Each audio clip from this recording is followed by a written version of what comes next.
आइए देखते हैं एक्सरसाइज 3.3 का क्वेश्चन नंबर फर्स्ट का फर्स्ट पार्ट। सबसे पहले तो स्टेटमेंट देखते हैं क्या लिखी हुई है। Solve the following pairs of linear equations by the elimination method and substitution method. ये प्रश्न दिया हुआ है और इसको दोनों मेथड से आपको सॉल्व करके देना है। पहला है एलिमिनेशन मेथड और दूसरी है सब्स्टिट्यूशन मेथड। तो आइए देखते हैं। सबसे पहले हम इसको एलिमिनेशन मेथड से सॉल्व करेंगे, ठीक है। सबसे पहले हम एलिमिनेशन मेथड लगाते हैं। एलिमिनेशन मेथड के लिए हम क्या करते हैं, इसको हम ले लेते हैं इक्वेशन फर्स्ट पहले को, और इसको ले लेते हैं इक्वेशन सेकंड। इक्वेशन फर्स्ट और सेकंड हमने ले लिया। इसको एलिमिनेशन मेथड लगाने के लिए, एलिमिनेशंस का मतलब क्या होता है, किसी भी एक पद को हमको क्या करना है, जीरो करना है, एलिमिनेट करना है, ठीक है। तो कब होगा, जब हम दोनों टर्म बराबर करें, या तो एक्स वाली टर्म को बराबर कर दें या तो वाई वाली टर्म को बराबर कर दें। तो एक्स वाली टर्म को बराबर करें या वाई वाली को, तो यहाँ हम देख रहे हैं कि एक्स और वाई एक में निगेटिव है एक में पॉजिटिव है, तो हम वाई वाली टर्म को ही क्या कर लेते हैं, बराबर कर लेते हैं। तो चलिए देखते हैं कैसे करेंगे। यदि मैं इक्वेशन फर्स्ट में 3 का, इक्वेशन फर्स्ट में जो ये 3 मल्टीप्लाई में है, तो इसी 3 का मैं इक्वेशन फर्स्ट में मल्टीप्लाई मार दूँ पूरे में, पूरे समीकरण में, पूरे इक्वेशंस में, और 1 का मल्टीप्लाई मैं इक्वेशन 2 में मार दूँ, कर दूँ, है ना। मतलब क्या, equation 1 multiply by 1 and equation 2, sorry equation 1 में 3 का मल्टीप्लाई करना है, तो equation 1 multiply by 3 and equation 2 multiply by 1, क्योंकि y के मल्टीप्लाई में कुछ नहीं है, 1 है। तो क्या मिलेगा मुझे, 3 का ऊपर मल्टीप्लाई करना है, तो 3x plus 3y is equal to 15, है ना। और यहाँ पे मुझे क्या मिल जाएगा, यहाँ 1 का मल्टीप्लाई करना है, तो 2x minus 3y is equal to 4। इसको हम दे देते हैं इक्वेशन नंबर 3 और इसको हम दे देते हैं इक्वेशन नंबर 4, ठीक है। यहाँ पे आप हम लिख सकते हैं इक्वेशन 3 प्लस इक्वेशन 4। यदि हम इक्वेशन 3 और 4 को आपस में क्या करते हैं, जोड़ देते हैं, ऐड कर देते हैं, तो ये तो 0 हो गया। ये मेरा क्या बचेगा, ये मेरा बचेगा 5x इज इक्वल टू 19। तो x बराबर मुझे क्या मिल गया, 19/5, ठीक है। अब आगे चलते हैं। अब हमको x का एक मान मुझे मिल गया, x की वैल्यू मुझे मिल गई। अब y की वैल्यू मुझे फाइंड करनी है। तो यहाँ से हम क्या करेंगे, from equation first put value of x। क्या दिया हुआ है, x plus y equal to 5। Equation पहला हमारा क्या है, x plus y equal to 5 है।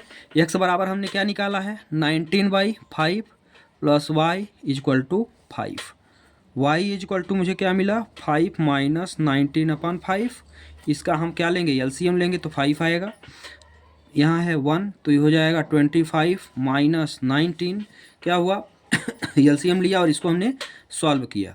एलसीएम लेने के बाद ये 1 5 जा 5, 5 का 5 में मल्टीप्लाई करेंगे तो 25 आ जाएगा, और यहाँ पे 5 1 जा 5, ये आ जाएगा 19।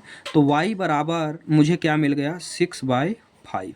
25 में यदि हम 19 को घटाएंगे तो मुझे क्या मिलेगा, 6 मिलेगा, ठीक है। अब इसी को हमको किस मेथड से करना है, ये मेरा एलिमिनेशन मेथड हो गया। अब इसी प्रश्न को हम देखते हैं सब्स्टिट्यूशन मेथड से, ठीक है। ये सब्स्टिट्यूशन मेथड से सॉल्व करते हैं पहले प्रश्न को ही। तो ये क्या है, इक्वेशन फर्स्ट हो गया, ये हो गया इक्वेशन सेकेंड, ठीक है। सबसे पहले हम क्या करते हैं, इसमें एक इक्वेशन को लेके x या y का मान निकालते हैं। तो हम क्या कर देंगे, फ्रॉम इक्वेशन फर्स्ट, यहाँ से हम x plus y is equal to, मुझे क्या दिया हुआ है, 5 दिया हुआ है। तो x बराबर मुझे क्या मिल जाएगा, 5 माइनस वाई। ये मेरी हो जाएगी इक्वेशन थर्ड। आ गया समझ में। अब हम आगे क्या करेंगे, इसमें आगे हम क्या करेंगे, जो ये x का मान निकला है, तो जो इक्वेशन से हम इसको प्राप्त किए हैं उसको छोड़ के दूसरे इक्वेशंस में वैल्यू रखेंगे, ठीक है। तो हम क्या करेंगे, put the value of x in equation second. Equation second मेरी क्या है, 2x minus 3y is equal to कितना दिया हुआ है मुझे, 5 दिया हुआ है है ना। रख दीजिए वैल्यू, कितना आया 2 इंटू एक्स क्या है 5 minus y minus 3y equal to 5। यहाँ क्या मिल गया मुझे 10 माइनस 2y माइनस 3y और इक्वल टू में क्या मिल गया 5 मिल गया। ठीक है, अब इसको हम इधर सॉल्व करेंगे, है ना। यहाँ से यदि हम इसको सॉल्व करना चाहें तो y और y वाला टर्म तो मुझे कितना मिल जाएगा -5y मिल जाएगा, है ना। और इसको यदि हम सॉल्व करना चाहें तो ये हो जाएगा 5 तो पहले से ही है और इस 10 को इधर लाएंगे तो ये हो जाएगा -10। कोई दिक्कत है यहाँ तक? नहीं। आगे चलिए, यहाँ क्या है -5y है, -5y तो मेरा रहेगा ही और यहाँ से मुझे मिल जाएगा क्या, यहाँ से ये मिल जाएगा -5। यहाँ पे 10 सॉरी इक्वेशन सेकंड में 4 है तो यहाँ पूरे में क्या हो जाएगा 4 हो जाएगा। यहाँ पे इक्वेशन सेकंड में ये इक्वल टू में क्या है 4 है तो हमने 5 लिख दिया था, ये पूरे में क्या हो जाएगा 4 हो जाएगा। ठीक है, अब इसको सॉल्व करेंगे तो यहाँ से मुझे क्या मिला, यहाँ से मिल गया -6। तो y बराबर यदि हम निकालेंगे, ये माइनस से माइनस कट गया तो y बराबर मुझे क्या मिला, y इक्वल टू मुझे मिल गया 6/5। बात समझ में आ गई। अब इस y का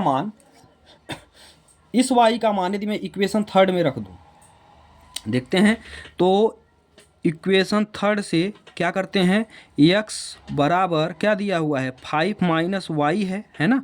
तो x बराबर 5 माइनस 6/5 यही होगा। एलसीएम ले लो इसका, यहाँ कुछ नहीं है 1 है तो यहाँ क्या मिला आपको 5 मिल गया, 1 5 जा 5 तो यहाँ पे क्या हुआ 25 माइनस 6 x बराबर, है ना। तो जब हम इसको सॉल्व करेंगे तो x बराबर मुझे क्या मिल जाएगा, x बराबर मुझे मिल गया 19/5। दोनों मेथड से, चाहे किसी भी मेथड से हम इसको सॉल्व करें, जिस भी मेथड से सॉल्व करेंगे तो हमको x और y का मान, किसी भी मेथड से करें x और y का मान मुझे सेम मिलेगा। तो यहाँ भी मुझे x का मान जो मिला वो कितना मिल गया 19/5, है ना। और y का मान मुझे कितना मिल गया 6/5। आ गया समझ में। तो इस तरह से ये प्रश्न नंबर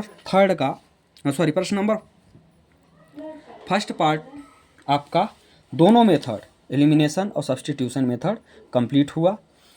चैनल को सब्सक्राइब करें, वीडियो को लाइक करें, ज़्यादा से ज़्यादा शेयर करें।